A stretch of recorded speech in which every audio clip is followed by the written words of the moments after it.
यूं हर एक के बारे में दावे के साथ ये कहा नहीं जा सकता कि जोड़ियां ऊपर से बनकर आती हैं, लेकिन देवानंद मोना के बारे में ये बात 16 आने सच बैठती है।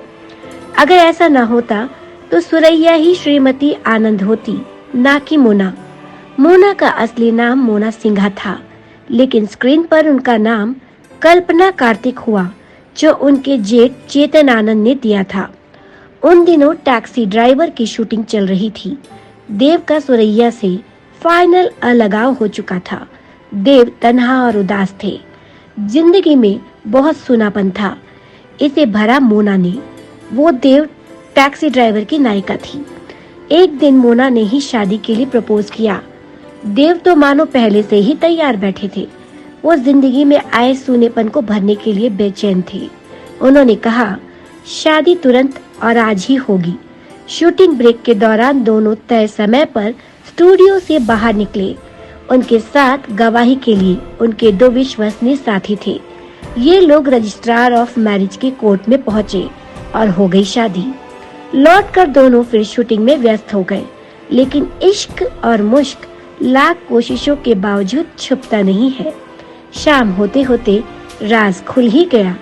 खबर देव के घर पर भी पहुंच गई। देव के पिताश्री बहुत नाराज हुए। उन्होंने देव को आड़े हाथों लिया। उन्होंने याद दिलाया कि पहले मुस्लिम सुरैया के जाल में फंसे, नाकाम होने पर क्रिश्चियन मोना को अपना लिया। वो दूसरे धर्म की, उनके संस्कार दूसरे हैं। वो तुम्हारा ख्याल नहीं रख पाएगी। बच्चों का भविष्य क्या होगा? लेकिन देव का कहना था कि क्या गारंटी है कि कोई हिंदू लड़की मेरा ज्यादा ख्याल रखेगी। पिता पुत्र के बीच लंबी बहस हुई। अंत में पिताश्री नाराज होकर वहां से चले गए। जाते हुए बेटे ने पिता को रोकने या मनाने तनिक भी प्रयास नहीं किया। इसका प्रेम का दर्जा बहुत ऊंचा होता है। शादी के बाद मोना ने वादे के अनुसार फिल्मों में काम करना बंद कर दिया। दोनों ने एक साथ टैक्सी ड्राइवर, हाउस नंबर 44, 9211, बाजी आदि फिल्मों में काम किया। देव अपने धर्म का पालन करते रहे और मोना अपने धर्म का। ये जोड़ी 3 दिसंबर 2011 तक देव की मृत्यु तक पूरे 64 साल तक बिना किसी बाधा के चली।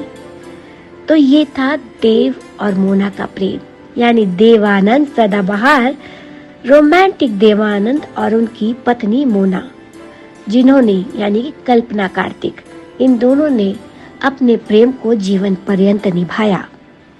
हमारे साथ बने रहिए बॉलीवुड की अन्य दिलचस्प खबरें जानने के लिए। तब तक के लिए नमस्कार।